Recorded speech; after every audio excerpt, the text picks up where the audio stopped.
really beautiful is Paris Hilton. Paris Hilton. And I've known Paris Hilton from the time she's 12. She's hot. You know, the first time I saw her, she walked into the room and said, "Who the hell is that?" She one banger? She is. I saw her 12. She was beautiful. Donald Trump is heard making questionable comments about a young girl. You're going up the Escalade? I'm going to be dating her in 10 years. Can you believe it? Look at that piece of ass, Cohen recalls Trump saying as he whistled and pointed, quote, "I would love some of that." It so happened that Trump was referring to Cohen's then 15-year-old daughter. For all you context queens, the Epstein files are the context. MAGA deserves a gold medal in mental gymnastics. The way they twist themselves up to defend Donald Trump being in the Epstein files is nothing short of extraordinary. What makes it even wilder is this. A lot of the same people who will believe any rumor about anyone else in those files suddenly become hardcore skeptics the second it's Donald Trump. This is the group that has ignored evidence and data on things like vaccines and climate control, but now they want evidence. And overnight they go from, "I do my own research," to, "We need ironclad courtroom evidence or it doesn't count." In last week's episode of MAGA Hates Thinking, we talked about how this movement survives by shutting down critical thought. Today, I want to show you what happens and what it looks like when there's real victims that are on the line.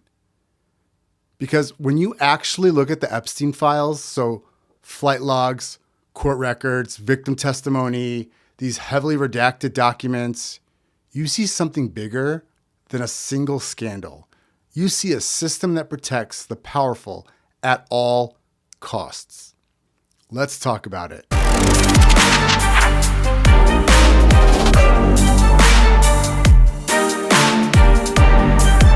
Welcome back to the Radical Leftist Scum podcast. I'm your host, Valdet Salimai.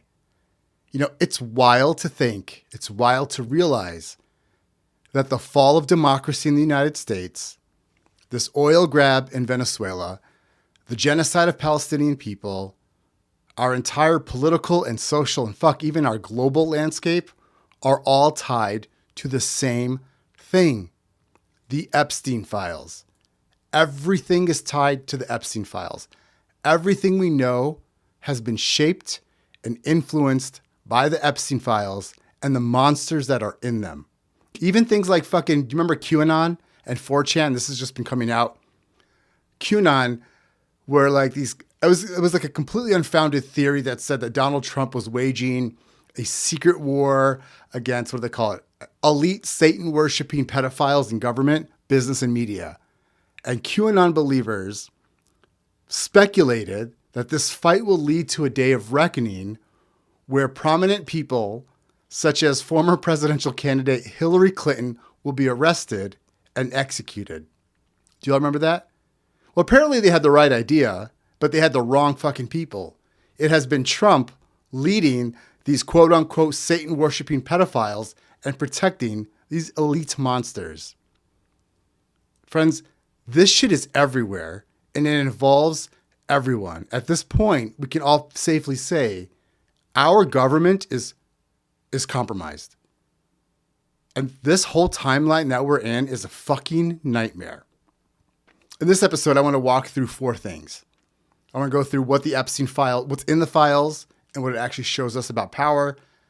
I also want to discuss how MAGA responds the moment Trump's name comes up. And then I also want to go into how that double standard that they have erases victims in their stories. And I'm going to share stories here today because I think that's really important that we echo the voices of the survivors. But I also want to talk about accountability and what real accountability looks like if we were actually serious as a country. So with that being said, I want to give a trigger warning, and I'll say it a couple times throughout this episode. You will hear some testimonies from survivors and witnesses. I've got video or audio clips. So please prioritize your mental health. I know there's a lot of information being thrown at us. So if you need to pause the episode, take a break, walk away, come back to it later, please do that. Honor your mental health. So let's just talk about what's going on in there. So Jeffrey Epstein was not just some rando creep with money. This man was plugged into an entire ecosystem of elites, billionaires, politicians, royals, media figures, quote unquote respectable institutions. The Epstein files are the paper trail around the world. Flight logs, court documents, victim testimony, newly released records, and the parts that are still blacked out. These files matter because they show patterns. Who flew where, who kept appearing around, a documented child predator, who stayed on his island, who stayed in his homes, and who kept him close even after stories about him were already starting to circulate. If we lived in a system that actually wanted accountability, that alone would be enough for serious, relentless investigation into everyone in those files. But that's not what we see, and that's not what's happening. Instead, what we see is a system that is bending to protect the powerful. I mean, we came and look, there were several US presidents that ignored the survivors of Epstein. And, during Trump's first term, he was even offered this, what PBS called a totally unprecedented sweetheart deal. This deal that Secretary Acosta gave to Epstein was completely indefensible, again, according to PBS. It's unusual and unprecedented in several respects in how short a term of prison Epstein faced, 13 months, he ended up serving, and most of it was on a work release. But I want you to hear a clip from a survivor who talks about her experience and her sister's experience, and she names U.S. presidents that did not support her, that ignored survivors. Check it out. Political noise surrounding this case, I just want to remind people of some of the facts.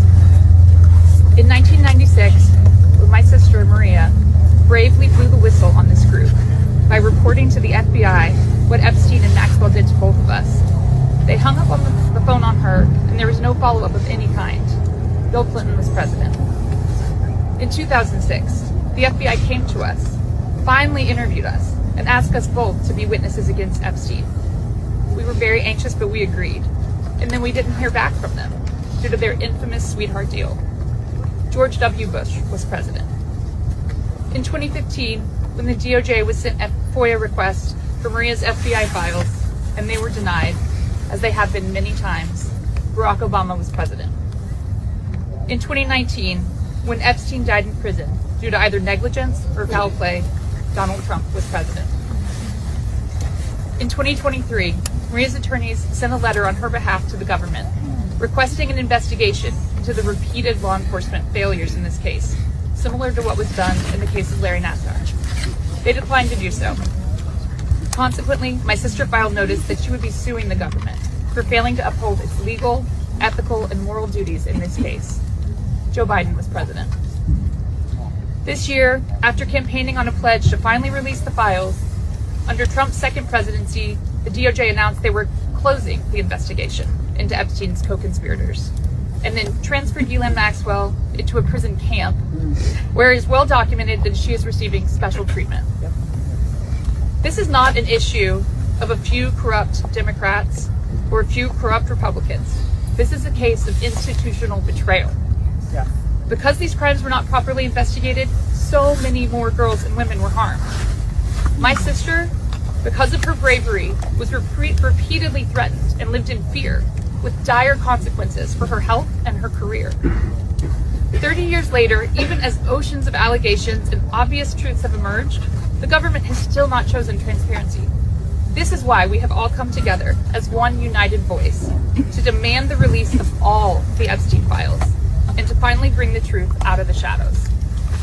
So we know this is big. This is bigger than just the survivors. There's so much happening here. And right now, the Department of Justice, the DOJ, led by that awful Trump loyalist cunt, Pam Bondi, now works for the president and have done every conceivable or inconceivable illegal action when it comes to releasing the files and protecting the survivors. They were ordered to release all the files by mid-December. Instead, they dragged their feet.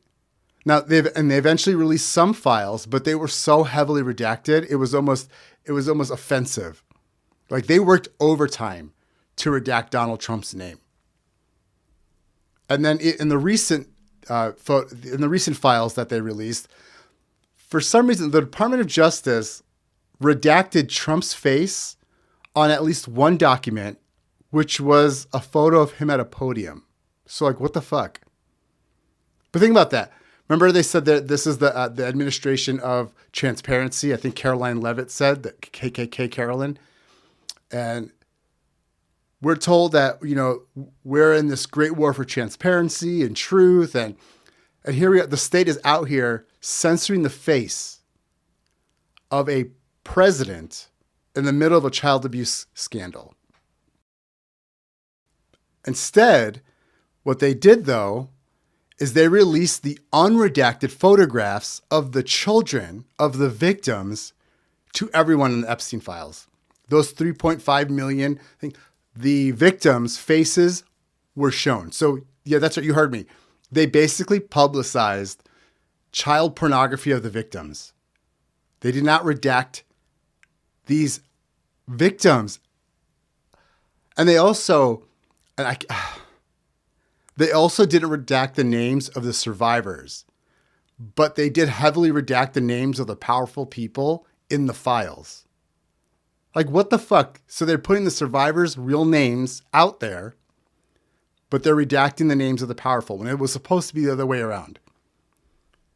Friends, this is not what a system confident in its own fairness looks like. That's not what they do. That's what a system does when it's more afraid of embarrassing the powerful than it is of failing the victims. And trust me when I say, they have fucking failed the victims. Let me show you a couple. Let me talk through a couple ones. So there was this one email that, just to kind of give an idea of, it started with somebody sent an email and it said, this email was on Monday, June 30th, 2014. I spent a lot of time in the files over the past few days. This one said, I give you permission to kill him. He is apparently with Olga. He lied to you and he lied to me. And that the name of that person who said that, who's giving permission to kill someone, was redacted. But Jeffrey Epstein's name wasn't. So Epstein responded and said, whoops. And this person, whose name apparently was discovered, but there's some kind of defamation thing happening there, so I'm not going to say this person's name. But this person responded back and said, no one will lie to you and get away with it for me. No one. Whoops is correct. But they redacted that person's name. They redacted that person's email address. What's transparent about this? Here's also another one. Some of you, I know some of you, there's this email that it's the subject of the email was interview of purported Epstein victim. And the email was forwarded from somebody named Walter Harkins at NYPD. And the email, again, they redacted the name and email of the person who said this, but it says, I'd like to add a few other points disclosed by the purported victim. While on this yacht, he witnessed African-American males having sex with white blonde females, all of whom were bleeding during intercourse. He was a victim of a type of ritualistic sacrifice in which his feet were cut off with a scimitar, but left no scarring. On the yacht, he witnessed babies being dismembered, their intestines removed, and individuals eating the feces from these intestines. He was also raped by George Bush I. And of course, again, there's no names of who's talking about this. And then someone responded back and said, thanks, I didn't realize Bush raped him too. Okay.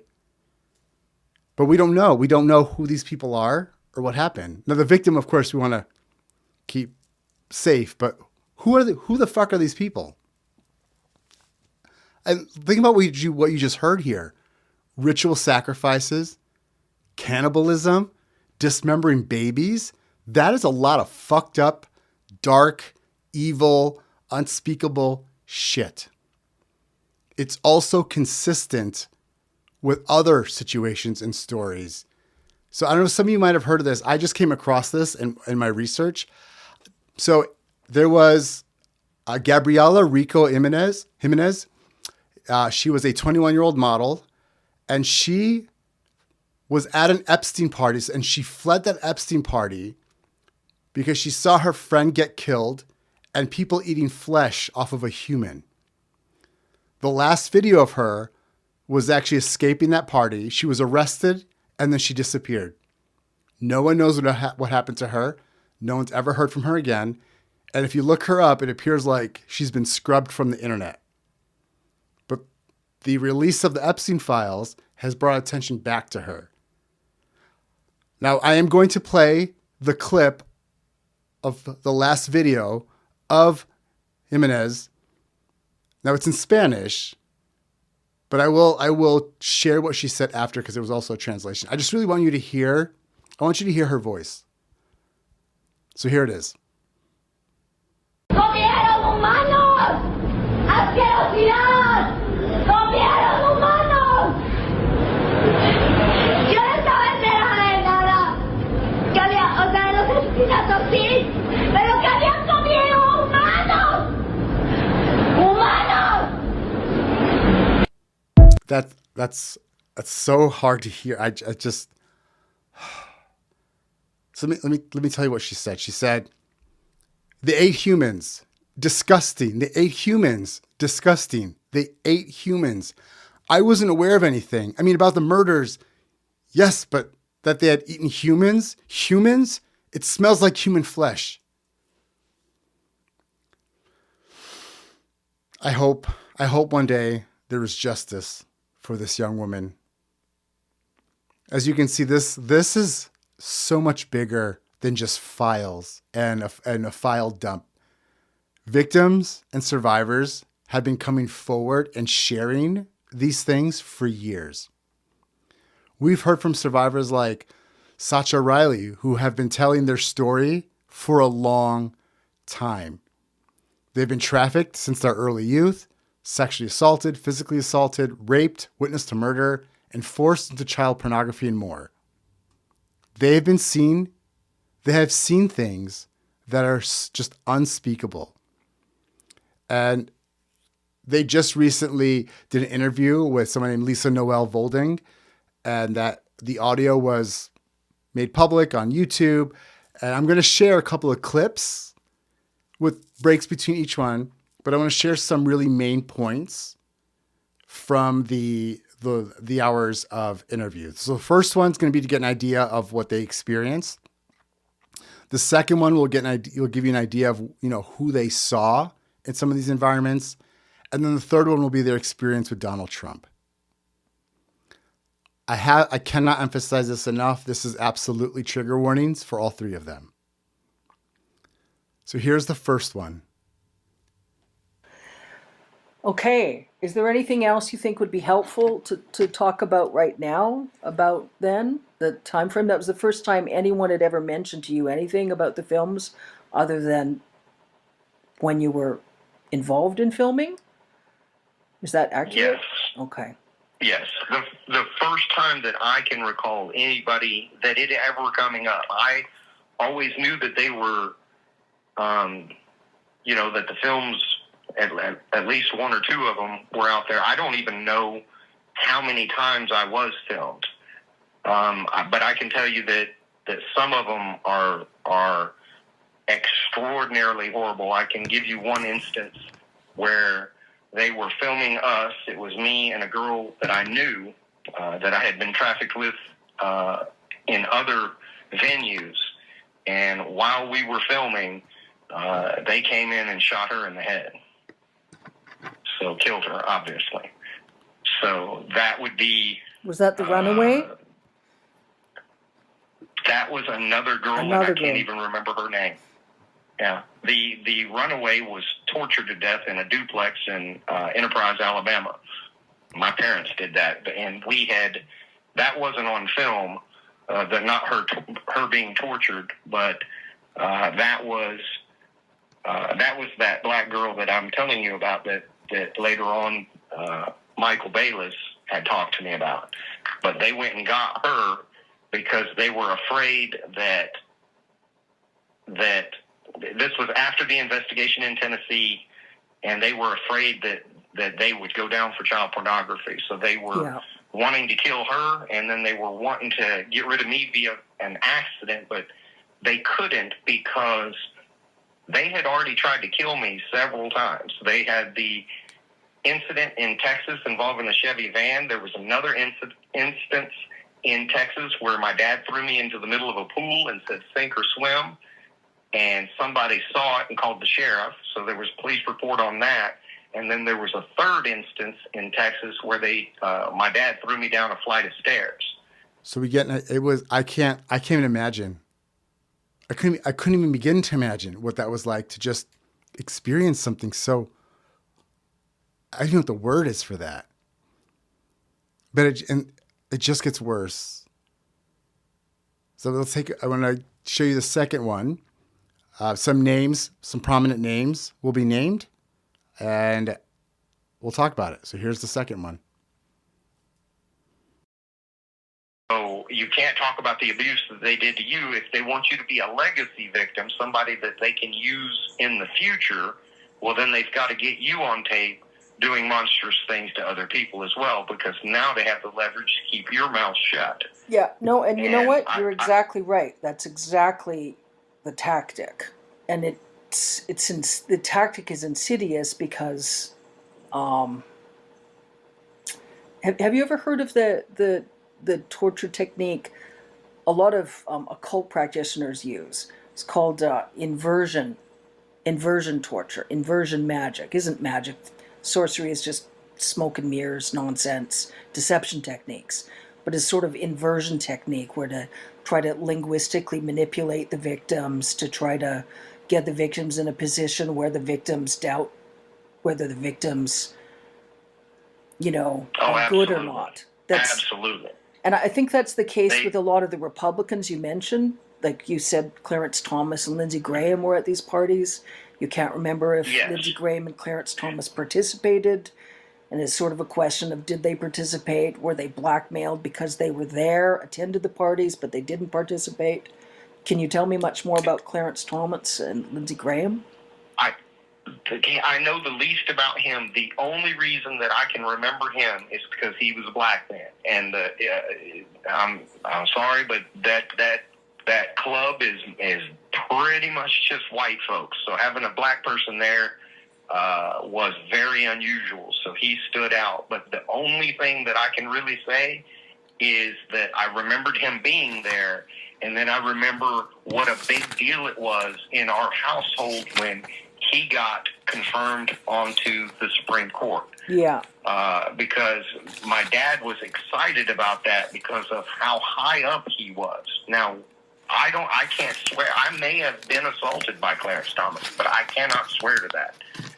If he did assault me, then it was not to the level of something that scared me to the point where I needed to remember it, if that's a good way to put that, which Trump rose to that, and Andy Biggs rose to that, and Jim Jordan rose to that because he was dangerous to me because I could keep most people away from me with my fists, but, he was a good wrestler. So, he scared me in that sense that this is a person that I can't keep away from me with my fists. Lindsey Graham, I am fairly sure he has assaulted me, but I just can't put my hand on a Bible and swear to that. Yeah. I know that he was there. I can remember it. He just like Jim Jordan, he has very distinct mannerisms, and his voice is a little unusual as well. So I could remember his voice, I could remember his mannerisms, and then obviously how he looks. So I can put him there, but I just can't. I can't say he did this or he did that exactly. I just can't. Okay. So I wish that I could provide more information on that because I think some things went on, but that's just not enough for me to point a finger and make an accusation. But he was there. I can tell you that. Yeah. Well, that's enough. Clarence Thomas, Lindsey Graham, two very controversial people anyway. But what frightens me, and again, thinking about how this is really big, y'all, this is big because Clarence Thomas was seen there partying And then they were excited for him to become a Supreme Court justice. Now consider the controversy around Clarence Thomas anyway, with bribes and how he rules. There's a lot to be inferred there. But let me show you the third one. And this one, I'm just going to let Sasha's story do the talking. Here's the third one. The last encounter with Trump, the one where I injured him, was the one that I remember the most vividly. And this was the setup for that. I can remember my dad, before we went to the farm, this was when we lived in Enterprise, Alabama. Yeah. So it would have been about 81 to 82, somewhere in there, maybe as late as 83. But he said there may be somebody that you know there. And I can remember the look on his face, and it scared the shit out of me. But anyway, when I got to the farm, of course, I'm scared at the farm because I don't know what's going to happen. But the first person that comes up to me is a girl named Patricia. This is a girl that I had been trafficked with before. And she came running up to me and, said hello or whatever. She was about my same age, around 12 or 13.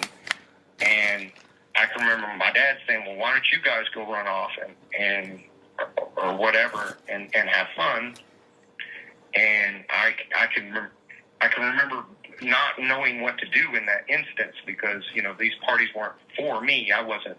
And then he said something to the effect of, no, it's not like that for you anymore. You're a man now. You can just go out and have fun. Well, we went to go have sex. So we went and found a room and started having sex. And while we were having sex, people burst into the room. It would have been 4, 5, 6 guys, big guys, adults. At least one of them had a gun. I think 2 or 3 of them had guns. But they came in, they assaulted her, they beat on her, and then they shot her while she was still in the bed. They didn't beat or assault me, but what they said was, if you don't do everything that the next person coming in here wants, we're going to shoot you just like we did her. And I can remember them having like an argument because they shot her in the bed and then they had to go find another mattress. Well, that's when Trump came in. So that's why I remember him so vividly. And it was at that point I had already decided they're probably just going to kill me anyway. I'm going to take him with me. And I tried, but I did not. How did you... So, obviously Trump was extremely violent. Trump's yes. a sadistic psychopath. When Trump assaulted you, so sexual assault and physical assault? Yes. So, and at one point, I kind of acquiesced to whatever sexual things that he wanted to do. But at some point, he wanted me to have sex with him. So he laid down on his stomach, and there was a wooden tent stake that was in the room. And I had been eyeballing it as a weapon. And what I did was put the condom on the wooden tent stake, put it inside of him, and I kicked it as hard as I could. And that's why he had to get life flighted out, because I ripped him open. That was what facilitated. Not only did I get really assaulted by Andy Biggs, I also got assaulted by like an entire party's worth of people. They took... After Trump was airlifted out? Yeah, a whole nother party. So I remember I have had more than one encounter with Trump, and that's why I tried to kill that son of a bitch, because he is a fucking monster. It's why I have not shut up about just how absolutely abhorrent he is as a human being, and that's why I tried to kill him. Yeah. Because I had decided, I had already seen enough other people die that in my mind I thought, well, they're just going to kill me too at some point, right? I'm not going to survive to be an adult from this. So in my mind, he was the biggest pile of shit that I had ever had to have any contact with. So I was going to take him with me. And How often did Trump assault you? Do you remember? I can remember two specifically. A third one that I think, and I think I was around him more than just those 3 times, but only 3 times do I kind of remember. I can remember at one point him asking the people that were kind of running that party or whatever it was at that farm, he wanted to kill somebody. He wanted to murder somebody. And they said, hey, that's not this kind of party. You can't do that. And they, in lieu of doing that, they said, well, we've got some puppies. If you just want to kill something, we've got to get rid of them anyway. So I can remember him taking those puppies one by one, and like he snapped one of the puppies' necks. He cut one open and let it just howl and writhe in pain while it died. Held one under some water to kill it. He wanted to kill those puppies in whatever gruesome way, to experience, I guess, seeing them suffer in different ways. What his kink is, I guess, if you want to call it that, is watching people suffer. He likes to destroy people physically, mentally, during the process of the assault. That's why he stands out so much in my memory. And it's physical pain, and then it's also, degrading and all of that. But his thing was to just try to destroy human beings to the utmost that he could possibly do it, which is why I attacked him. Yeah, that's understandable. That I don't even have any words for that. I can't. You pick up things about Donald Trump, you hear things about Donald Trump, but there's just something about that detail and Sasha's story and their bravery. It's just, fuck. Now there's hours of Riley's story, and I would encourage you to definitely take listen to them. They're tough. It's tough to listen to, but and I wanted to share Sasha Riley's story because, again, Sasha Riley's been telling their story for so long. And so this isn't like new, but I'm hoping maybe we can just raise our awareness and just believe the victims, hear the victims, be open, just really support each other. Because when you hear stuff like that, you think how are we here? But here's the thing, Sasha Riley's not the only person. There's so many people. There's also Katie Johnson. Some of you might have heard of Katie Johnson. Katie Johnson, that actually had a lawsuit against Epstein and Donald Trump. And she had signed an affidavit under oath. Now so Katie Johnson's a pseudonym, and she filled out this affidavit under oath. So she was held to the standard of, like, if it was perjury, she would get in trouble. So she knew that. But she signed this affidavit, and I want to share just like what was on there. So the affidavit said, I personally witnessed defendant Trump telling the plaintiff that she shouldn't ever say anything if she didn't want to disappear, like the 12-year-old female redacted, and that he was capable of having her whole family killed. And the next thing she says, after leaving the employment of Mr. Epstein in the year 2000, I was personally threatened by Mr. Epstein that I would be killed and my family killed as well if I ever disclosed any of the physical and sexual abuse of minor females that I had personally witnessed by Mr. Epstein or any of his guests. And the third point was, I am coming forward to swear to the truthfulness of the physical and sexual abuse that I personally witnessed of minor females at the hands of Mr. Trump and Mr. Epstein, including the plaintiff, during the time of my employment from the years of 1990 to 2000 for Mr. Epstein. I swear these facts under penalty of perjury, even though I fully understand that the life of myself and my family is now in grave danger. I declare under penalty of perjury that the foregoing is true and correct. Dated June 19th, 2016. This was enough evidence to move a case forward against Trump and Epstein. However, she ended up dropping the case, and Politico reported on this on November 4th, 2016. And they said, a woman accused Donald Trump of raping her 2 decades ago when she was a 13-year-old aspiring teenage model has again dropped the federal lawsuit over the alleged assaults. The accuser, identified in the lawsuit by the pseudonym Jane Doe, was expected to appear at a news conference in Los Angeles Wednesday, but that appearance was abruptly canceled. The lawyer who organized the event, Lisa Bloom, said Trump's accuser had received threats and was too frightened to show up.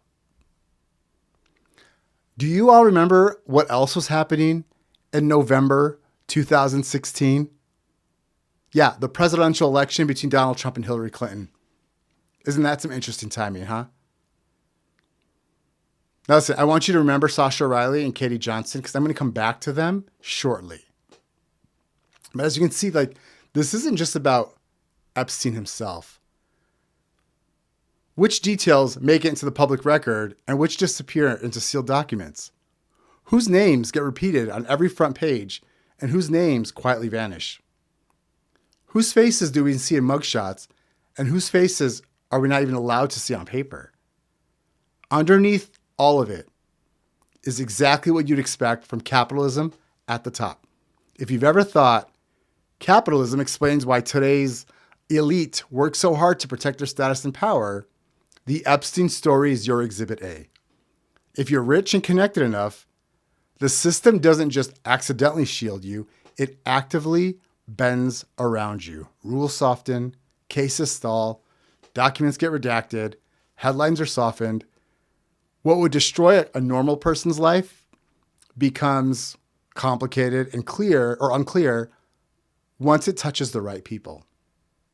I'd like for you to check out this audio from former FBI agent Steve Lazarus, who breaks down exactly how the elite shield themselves. Check it out. This isn't transparency. It's a cover-up, and here's how it works. They show you flight logs, emails, PG-rated photos, fragments of conversations that have been stripped of the meat. A few big names get thrown under the bus. It's just enough to feel disturbing, but never enough to prove anything about the real players. That's what you'll see in this massive document dump. What you won't see is context. You won't see corroboration, and you definitely won't see accountability, because that's not the point. This is a weaponized DOJ strategy of controlled confusion, and it's working perfectly. You see, they don't protect powerful people by erasing evidence. They protect them by releasing it slowly, by delaying key documents, by over-redacting names, and by letting the public fight over the scraps if we're not too distracted by the latest military invasion of a third world country or a major U.S. city. Chaos becomes their cover. The goal isn't to reveal the truth, it's to survive it. So read the files, but don't confuse access with justice, because sometimes the most effective cover-up is letting you see just enough. So even with the Epstein files being released, we're still not being told the full story. And at the rate we're going and the way things seem, I don't ever think we'll ever find out everything. I don't think we'll ever get that transparency. Who knows? It could change. I'm hoping it's going to change. I'm fighting for the change. Let me rephrase that. If we don't do anything, they won't do anything. But if we fight, we can get these files. And so, but when you look at the documents that we have seen, while this very real documented abuse is right in front of us, a big chunk of the right is off chasing fake conspiracies. They'll dive headfirst into Pizzagate docs. They'll obsess over grainy screenshots from Instagram. They'll invent, satanic cabals in the basement of a pizza shop that doesn't even have a basement. But when we're looking at actual flight logs, sworn testimony, and real victims, suddenly they're calm proceduralists who just need more information. That is not a love of truth. That's a choice about which stories count as real and whose suffering is allowed to matter. So let's explore MAGA's response and the double standard. Because let me tell y'all, this is where the mental gymnastics hit Olympic level for MAGA. When Trump's name shows up in the Epstein files, MAGA goes into full defensive formation. Every flight has an innocent explanation, or something's out of context, or that it's not a pattern, it's a coincidence. Or my favorite, especially when we talk about the Epstein files in general, anytime you say Trump, the first thing people say is, well, why didn't Biden release them? Why didn't Biden release them? He hid them. No. And, I know MAGA knows this. All the Epstein files were sealed because of the case against Ghislaine Maxwell. So they couldn't be released to the public. Rather, Biden couldn't do anything with them. And when he was leaving office, he gave them to the DOJ. So they do with it what they will, but he gave it to the Department of Justice. That's what he did. That's why. But again, they lose their minds and they go off about Biden. And it's like, no, Biden has nothing to do with any of this. But this is what they do. They demand airtight, and this is the part that kills me, trial-ready proof before they'll even entertain the possibility that anything might be wrong. They really want that proof to be like trial-ready, like this is it, this is the case. I don't know how to explain to them. An investigation is often opened when there's an allegation. The FBI could look into it, but they don't. That is nothing to them. But if you talk about a Democrat or just somebody they don't like or hate or somebody they hate, the standard flips. Then any rumor will do, any meme, any tweet, any half-baked screenshot from someone's quote unquote research account suddenly becomes ironclad. There's no need for context. There's no need for corroboration, no need for patience. Just look at this. And fuck, man, the second you bring up Donald Trump, they pivot. What about Bill Clinton? Okay, let's talk about Bill Clinton. Here's my challenge to anybody playing this game. If you're going to twist yourself into knots to declare Donald Trump innocent, show us that you're fair. Do the exact same thing for Bill Clinton. Use the same logic. Walk us step by step through why he's not guilty. Same standard, same energy. Because here's a pretty important detail. Bill Clinton has said, release all the files, and has publicly expressed a willingness to testify in front of everyone. Him and Hillary want a public hearing. Put that next to what happens anytime someone asks for transparency around Trump. Suddenly, it's a witch hunt. It's the deep state. Suddenly everyone's an investigator, everyone's a prosecutor, every victim, every journalist is part of one giant coordinated hoax. It's a Democrat hoax. He's exhausting. They're all exhausting. I am a factual person. So normally I agree, and I always agree on that, like that the court of public opinion can be dangerous. So that we are innocent until proven guilty and all that. The court of public opinion does exist, and honestly, it can ruin people's lives just based on rumors. Like, that's a real thing. But look what's happening here. Nobody in power seems particularly interested or eager to go all the way. Again, cases are stalling, names vanish, faces get redacted. The justice system has left a vacuum where real accountability should be. I mean, look, all these files got dumped out. And yes, I know the FBI has explored them before. There's no arrests. There's nothing. There's nothing started. But let me give you a comparison because the U.S. is very different. Lord Mandelson in England resigned from the Labour Party over the Epstein files. And I saw this quote earlier from Direct Tennis that said, one by one, Europeans mentioned in the Epstein files who still hold political office are beginning to resign or are being forced out of office. Meanwhile, ruled by an administration almost entirely made up of Epstein associates, the U.S. carries on as if nothing really happened. So look, when MAGA says we need real evidence, it's not about fairness. It's about building a shield around one man. So you don't have to stand here and declare Trump legally guilty to see the pattern. A long history of scandal, a stack of allegations, associations with some of the worst people you could pick out of a crowd. I mean, for fuck's sake, he was even convicted of sexually assaulting E. Jean Carroll in 2023, and he was also guilty of defamation against her as well. But what's worth noting is that the judge on July 19, 2023, publicly clarified, yes, Trump was found to have raped E. Jean Carroll. And he further elaborates by saying, the finding that Miss Carroll failed to prove that she was raped within the meaning of the New York penal law does not mean she failed to prove that Mr. Trump raped her, as many people commonly understand the word rape. He added, indeed, as the evidence at trial recounted below makes clear, the jury found that Mr. Trump, in fact, did exactly that. MAGA just doesn't understand nuance, and they don't want to.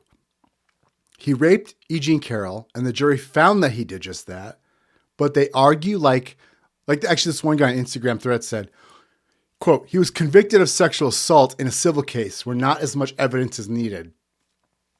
Jesus fucking, like what?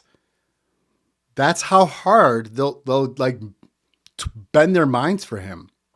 Because most of us would look at that pattern plus an actual fucking conviction and any other context and say, at the very least, that demands serious scrutiny. But for his supporters, the conclusion is decided before the evidence is even looked at. Trump is innocent because Trump is their guy. End of story. That's not justice, y'all. That's fandom. So let's talk about the double standard that they have when it comes to like the victims, the way they dismiss victims and they demand real evidence, but again, only for Trump, nobody else. There's a move that I keep seeing in these conversations that I would describe as demanding evidence to ignore it. On the surface, it sounds reasonable. We just want real evidence. We don't want to jump to conclusions. But in practice, it becomes a way to shut down the whole conversation. There is no amount of context, pattern, or lived experience that'll ever be enough. The bar is set at perfect case or didn't happen. Even for me, my undergrad was in psychology, and so I like to talk about like memory and just like trauma. They don't give a fuck. They don't give a fuck. They don't care. For Trump, they want video, they want audio, they want multiple witnesses that they call credible. They want airtight documentation. They want a confession and maybe a fucking time-stamped selfie. So this is where we come back to Sasha Riley and Katie Johnson, because I told you we'd come back to them. In the case of Sasha Riley, they're so desperate, they're actually disputing that Sasha Riley even exists. Now, they're not just doubting the story, they are doubting the person. She got into this exchange with this person, Kibler5502 on Instagram threads, in case you want to say hi.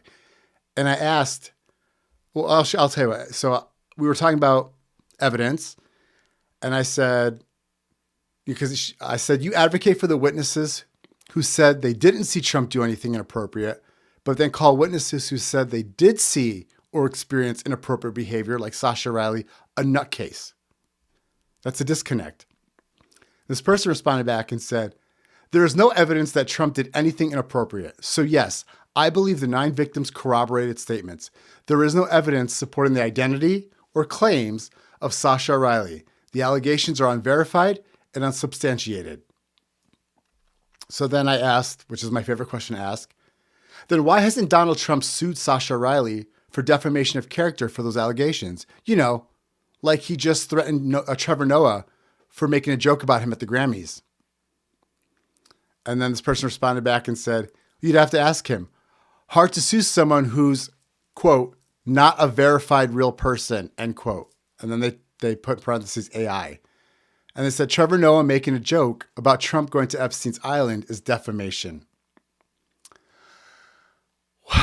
But what the fuck? Okay, also for anyone who didn't know why I always ask that question, if Sasha Riley was defaming the president, then the lawsuit would solve that. Because then you go to lawsuit, they go to court, Sasha Riley's attorney, of course, Sasha Riley would get served as a verified person.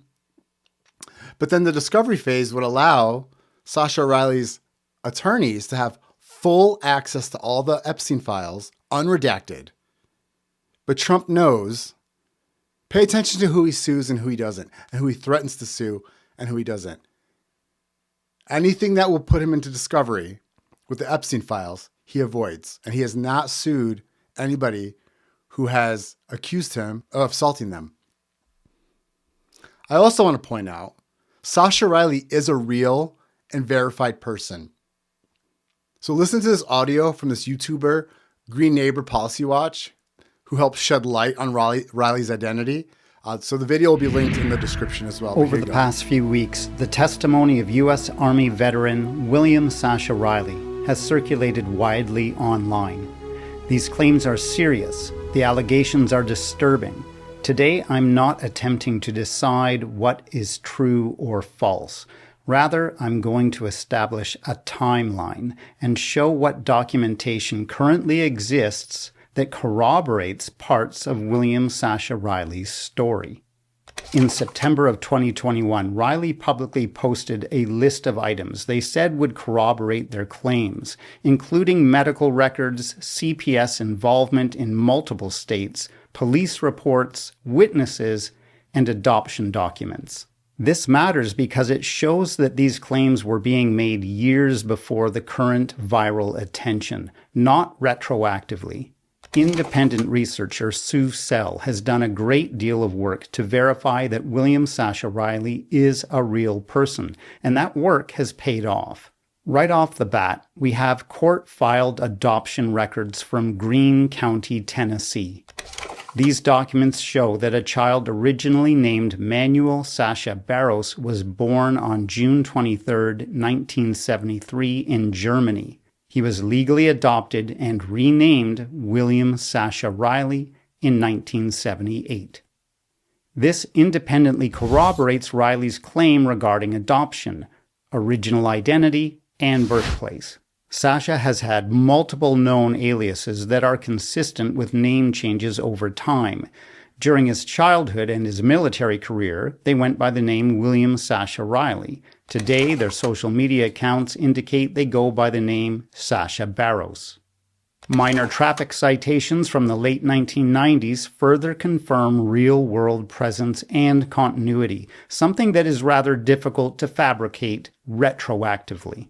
Riley has long claimed that their adoptive father, William Kyle Riley, was a highly skilled pilot with access to aircraft. Public FAA aviation databases confirm that William Kyle Riley held multiple commercial pilot certifications, including helicopter and multi-engine aircraft. A 2020 article further confirms that William Kyle Riley received the FAA Master Pilot Award, which requires decades of verified flight experience. These records corroborate capability and access, but not any allegation of wrongdoing. William Sasha Riley's military service is also independently documented. Official discharge records show service in the U.S. Army, including deployment to Iraq, multiple decorations, and an honorable retirement. This establishes Riley's presence at specific bases and locations referenced in later claims. Michael R. Bayless was Sasha Riley's first sergeant while Riley served at Fort Carson between 2009 and 2010. In a brief message exchange with independent investigative journalist Sue Sell, Bayless confirmed that he was in the room when the commanding officer asked Riley if he was in a video. Bayless says that he did not see the video and he is not certain if the commanding officer saw it. An article reporting that 2 Carson soldiers were arrested on child porn charges was published in the Denver Post on May 28, 2009. A Lawton, Oklahoma police detective has confirmed that Riley filed a police report in 2022. That report was forwarded to the Oklahoma State Bureau of Investigation because the alleged crimes occurred outside Lawton's jurisdiction. While the existence of this report is confirmed, the contents of the report are not public. It is critical to be precise here. Certainly, these documents do not disprove the most serious allegations presented by William Sasha Riley. What they do establish is something narrower, but very important. Multiple independent records confirm that William Sasha Riley, the person, exists. The adoption occurred. The named individuals are real. The aviation background of Bill Riley, Sasha Riley's adoptive father, is accurate. The military service is real. A police report was indeed filed 4 years ago, and so far, none of these foundational claims have been shown to be false. Responsible investigation cannot begin with conclusions. It begins with testimony, yes, but then it makes its way through documents, timelines, and verification. I will keep you updated as more records are released, including potential medical records, CPS files, or court filings. Until then, the question isn't, is everything true? The question is, why has so much of this basic groundwork held up under scrutiny? And where do we go from here? Okay, so we know Sasha Riley is a verified real person. Now let's talk about Katie Johnson, because just remember when I shared, that signed affidavit from 2016? I shared that online, and MAGA people called her a hoax, and it said it was all made up. And even though there was ample evidence that she was real, and this was a fucking lawsuit that moved forward, so I don't understand how it was a hoax, but also moved forward in the legal system. But here's the thing I want to, because again, they discredit the experts. They discredit the eyewitnesses. This is what MAGA does. I said that in my last episode. That's what they do. When they can't fight the truth, and they'll fight the person telling the truth. But I want to show you why they're wrong and why they can't just dismiss these tips that are coming in. Because like the DOJ, they released a bunch of tips that came out, like we said earlier. And one of them was against the Alexander brothers. So there's twins, Alan and Orrin, and then their brother, Tal. The Alexander brothers were they're kings of luxury real estate. They broker deals for the elite. At age 16, while modeling, Caller attended 8 parties at Epstein's New York residence. On one occasion, Caller reported that she was sexually assaulted by Epstein. On another occasion, 2 twin brothers, Alan and Orrin, lured Caller and her friend upstairs, but they escaped back downstairs. Caller stated Orrin raped her best friend, and a third brother, Tal, raped a 14-year-old girl named Redacted. Caller named other individuals in the big orgy parties with her, other young girls, and older Victoria's Secret models, including Bill Clinton and Donald Trump. In that document, the FBI had, wrote that tip-off as not credible. And if MAGA, of course, because Donald Trump's name is in it, they bit their teeth right into it. And they said, well, it's not credible. And I was talking about it online, and this one person's like, well, that was from the 90s. So those kids, because the 3 brothers are currently, the twins are 38 and their other brother's 39. But this one person on Instagram Threads was like, oh, but this happened in the 90s. That means that those boys were, children. And I was like, well, no, it's actually not from that time. But what was interesting, again, they dismissed it, right? Because they wanted to, because it was not credible. However, a TikToker with the username That Little Extra shared an incredible revelation and pieced together a couple of things recently. So I want you to listen to her explain this revelation. I think it's amazing. Remember the complainant that they say is not credible? I found something interesting. This whole thing's in my link tree. Go read it. All right. So a lot of the Donald Trump supporters are saying, oh, look, this person's not credible. Well, look at this. It says, on another occasion, 2 twin brothers, Alan and Orrin, lured Caller and her friends upstairs, but they had escaped back downstairs. Caller stated Orrin raped her best friend, and a third brother, Ty, raped a 14-year-old girl named Redacted. She also mentions in this complaint Bill Clinton, Donald Trump, yada yada. These three brothers went on federal trial this week for sex trafficking. So she's not credible, but she's naming names, and the federal government has enough evidence on them to take them to trial. Do you know what their conviction rate is? Again, amazing. But I want to be clear, though. I'm not suggesting cause and effect with the Epstein files release. These three brothers were arrested in December 2024 because of those behaviors, because of exactly that. They have a history of raping women, of trafficking, and that's why they got arrested. So this tip was accurate. So, and for me, like, just hearing this, like, fuck yes, I love accountability. That's what I want to see more of. And this also just really demonstrates we really need to revisit and investigate all the tips that were written off. Because maybe they're part of a pattern. Maybe there's new information that we can pull from it.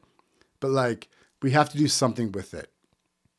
I also want us to start thinking about, could you imagine being a survivor and watching MAGA just shoot down victim stories, try to discredit or diminish victims and survivors?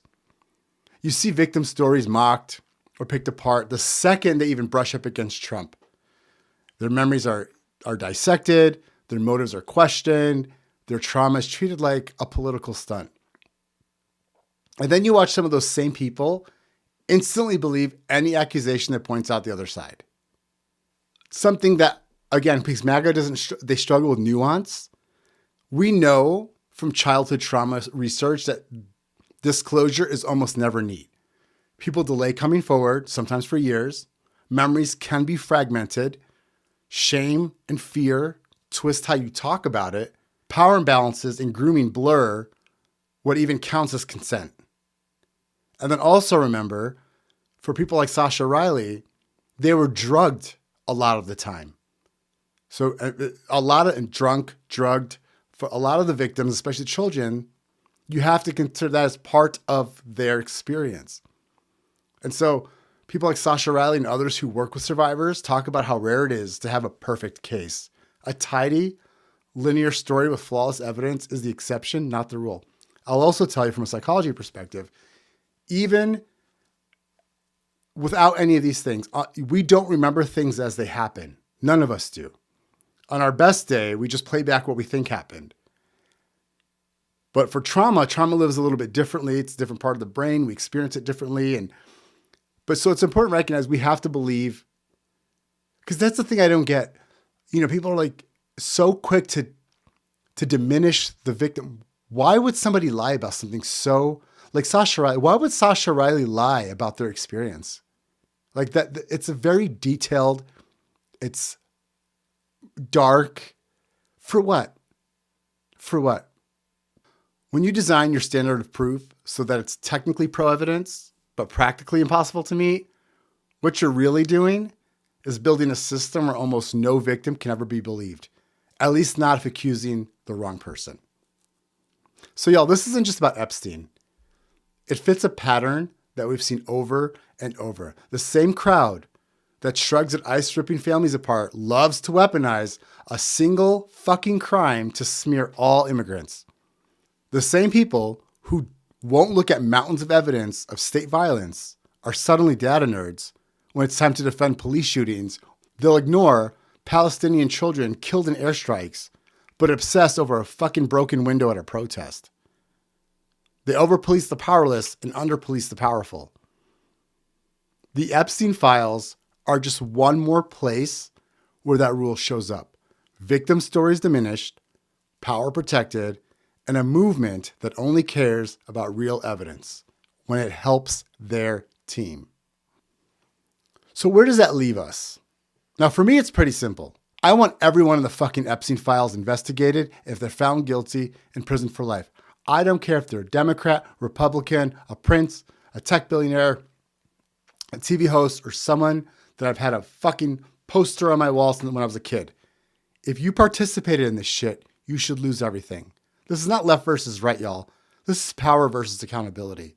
Real accountability should mean a universal standard. One set of rules that actually applies to everyone. No more treatment because you sat in the Oval Office. No more protection because you can tank a stock market by tweeting. It would mean real transparency. Release all of the fucking files. Stop with the selective redactions that only ever seem to protect the most powerful people. If you're going to tell us about the truth, if you're going to tell us you care about the truth, then actually let us fucking see it. It would mean public hearings where survivors are centered, not sidelined, where the main story isn't which famous name is in the file, but what has been done to these kids and vulnerable people? Who enabled it? How did systems like courts, banks, media, politics help keep it going? And what do we have to change so this doesn't quietly reset and start again under a different name? That's the conversation a healthy democracy would be having. So let's just bring it back to the big picture. A democracy that lets the powerful get away with child abuse while terrorizing migrants and looking away from genocide is already rotting from the inside. It's the muscle that decides some people's pain isn't real or isn't important enough to cost us anything. So here's my ask if you're listening to this. Pay attention to where you demand real evidence and where you don't. If you find yourself doing intellectual backflips to protect your favorite politician while swallowing every rumor from the other side, that is not a principled stand, y'all. That's fandom dressed up as morality. Hold everyone to the same standard, especially the people on your own team. Support organizations that fight for survivors of abuse. Stay informed about ongoing cases. Keep pushing for the full release of the Epstein files. Because at the end of the day, this is not just about names on a list. It's about whether we are finally willing to look at what we've done to the most vulnerable people and say clearly that this time, the powerful don't get to walk away. Thank you.